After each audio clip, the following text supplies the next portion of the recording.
Cornazzi Audace, manita bianco-azzurra in trasferta. Partita subito in discesa per l'Audace che trova il vantaggio al 10° con una punizione di Memedi. Al 17° raddoppio Orlandi con un bel tiro in diagonale e al 25° la partita è virtualmente chiusa da un colpo di testa sempre di Orlandi. Guadagnini cerca di guidare una disperata rimonta ma il portiere chiude bene. Al 35° Memedi firma la personale doppietta con una bella azione personale. L'Audace va in gestione da spazio alle riserve. Tra questi Sferrazza entra al 65° e segna il quinto gol. La Cornazzi ci prova ma vanamente. Finisce 0-5.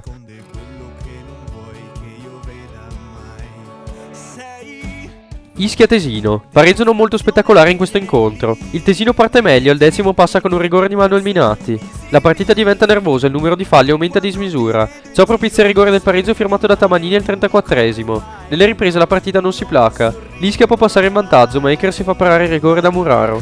Nel finale qualche mischia da una parte e dall'altra ma finisce senza grosse emozioni e pericoli alle porte di Malpaga e Muraro. È 1-1. Ortigara Lefer Premiero. Continua la serie positiva dei locali. Nel primo tempo le squadre giocano a viso aperto ma sono i padroni di casa a voler fare la partita.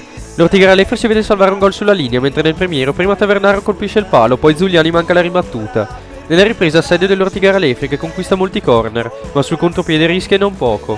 A 7 dalla fine Cesare Felicetti va sul fondo, crossa per Damiano Stefani e arriva al gol da pochi passi. Finisce con la vittoria interna per 1-0.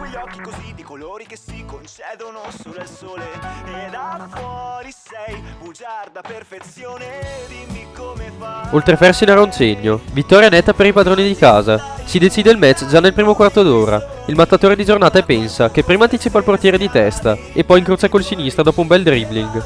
L'Oltrefersina mantiene il baricentro alto e concede quasi nulla, con il Roncegno incapace di creare pericoli. Nelle riprese il campo, risultando innocui agli occhi dell'Oltrefersina. Finisce quindi 2-0. Valsugana Cauriol, tornano alla vittoria gli ospiti. La partenza è molto forte con il pressing che costringe agli errori la difesa giallo-verde. Proprio su un errore nasce il gol di Motta al 10°, in cui un'incompresione tra portiere e difensore favorisce il vantaggio ospite. Il Valsugana però resta in parità, segnando il rigore del pareggio al 16° con Rudy Micheli.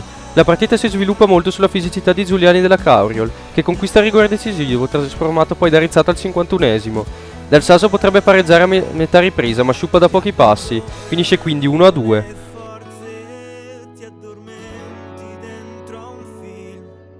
Sei un mistero anche di notte, non so raggiungerti. Io non so.